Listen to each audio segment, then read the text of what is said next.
Je tiens à vous rappeler qu'il est mort. Ok, il est mort.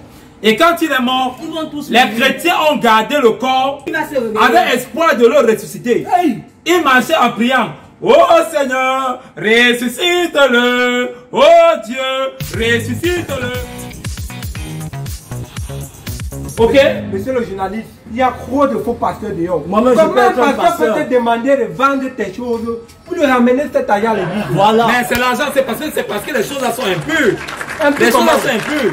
Donc on te dit de vendre tout chez toi. Mais moi je connais même un pasteur qui a... On est arrivé voir le pasteur. On lui a dit que comme tu vois là... Tu me coupes la parole. Je dois vous couper la parole parce que moi je suis là où la personne. Voilà. Tout ça sont des conneries. Laisse-moi vous dire quelque chose. Il a ici dit dans la Bible, l'homme doit donner 10% de ce qu'il touche. 10% de ce qu'il touche à Dieu. Et avant de donner à Dieu, ça veut dire que cette chose doit passer par le serviteur de Dieu. Qui est cette pasteur-là? Mais pour comprendre qu'un pasteur vous dit d'aller vendre votre bien, de venir dire ça, c'est faux. Voilà. Je ne crois pas à ça. Un pasteur ne peut pas dire à un chrétien, va vendre tes biens pour venir. Parce qu'il est en train de dire ceci, que tout ce que vous conservez chez vous, c'est du péché. C'est diabolique. C'est diabolique. C'est diabolique. Les chiens, les bijoux. Ma propre grande soeur, elle a voulu toute notre maison, porter toutes les choses. Elle dit que c'est le diabolique. C'est diabolique. Le prêtre est hanté, il dit que votre maison est le diable dedans. Prendre l'argent qu'on lui donne, brûler, faire les choses, les incantations, dit que tout le monde est que sorcier. Voilà, elle ne voit personne. Vous pensez que c'est quoi? Ça veut dire que votre sœur était trop bête. Votre sœur était bête. Si j'étais à sa place, toi, mais ça serait pareil. Bah ok. Alors, je comprends que sa soeur était bête, par conséquent, le pasteur l'a dupé. Puisque le pasteur savait qu'elle est innocente, elle ne comprend pas le jeu de l'esprit, le pasteur lui a dupé en disant que votre maison est hantée pour prendre tout. N'est-ce pas? Ça veut dire en quelque sorte que c'est un faux pasteur. Nous sommes d'accord, non?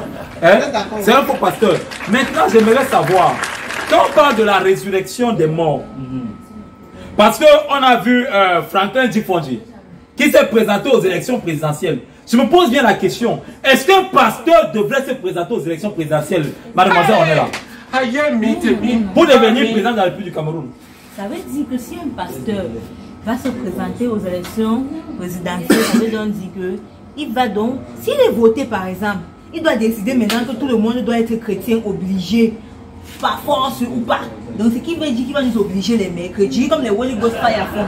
Les mercredis, nous sommes à l'église. Le jeudi, nous sommes à l'église. Le vendredi, nous sommes à l'église. Exactement. Le dimanche, nous sommes à l'église. Exactement. Ce genre de personnes, on ne devait même pas le laisser venir déposer sa Voilà, justement. Alors, elle dira comme ça ce qui est pertinent. Hein. Il va vendre notre âme. Il va même vendre le Cameroun.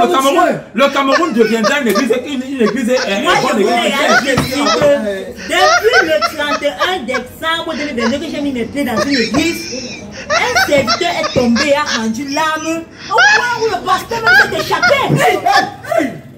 Il a fui. D'abord, avant de revenir, sorcellerie. Vous dites que l'église a fait quoi, mon ami? Madame, ça c'est bien de la sorcellerie. C'est chez moi. Bon, attends. Pas d'église, c'est chez moi. S'il te plaît. Mes chers panélistes, je tiens à vous rappeler que quand M. Franklin Djifonji, qui s'est présenté aux élections présidentielles dernières, il est mort. Et quand il est mort, les chrétiens ont gardé le corps avec espoir de le ressusciter. Ils marchaient en priant. Oh Seigneur, ressuscite-le. Oh Dieu, ressuscite-le. Je me pose bien la question. Est-ce que la religion ne devient pas stupide par moment? Mais vraiment. Monsieur Brissoton. Parce que Dieu prend l'âme de quelqu'un. Maintenant, tu pleures que Dieu doit le ressusciter jusqu'à ce que tu gardes le corps. Tu interdis même le gouvernement de prendre le corps pour aller enterrer. Bon, est-ce qu'il n'y a pas une stupidité interne? Tout ce que peut vous dire, c'est quelque chose que vous venez de dire là, il y a un point que vous avez touché là. Vous avez dit, est-ce qu'un pasteur peut se présenter comme candidat dans le présidentiel? Bien sûr, ça peut arriver. Un pasteur peut se présenter comme candidat aux élections présidentielles. Exactement. Il est un dirigeant, il peut être un leader pour diriger le peuple de Dieu. Bon, ça veut dire que... Attends. Excusez-moi, ne me coupez pas la parole, s'il vous plaît.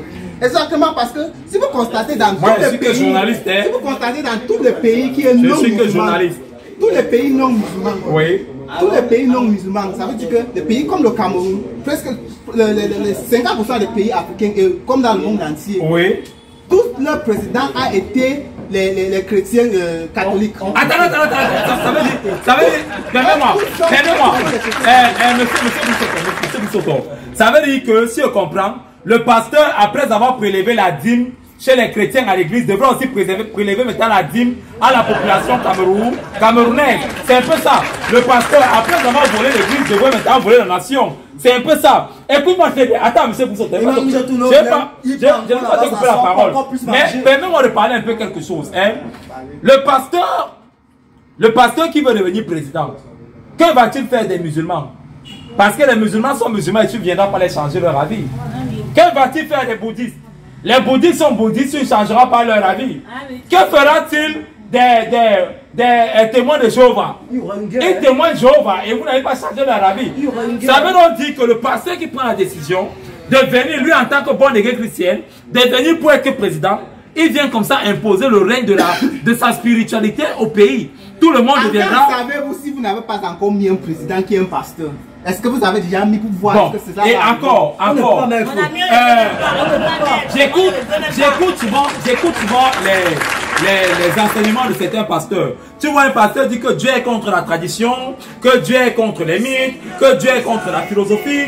Et imagine-toi un seul instant si le pasteur devient président. Il va interdire les cours de philosophie à l'école. Il va demander aux familles d'arrêter les traditions. Il va commencer à combattre même ce qu'il ne faut pas combattre. Alors c'est pourquoi je crois que Jésus-Christ a dit remettez à César ce qui appartient à César et remettez à Dieu ce qui appartient à Dieu. Ce qui appartient à Dieu, c'est la foi des chrétiens. Et ce qui appartient à César, c'est le monde. Car je suis la vie et je suis l'amour.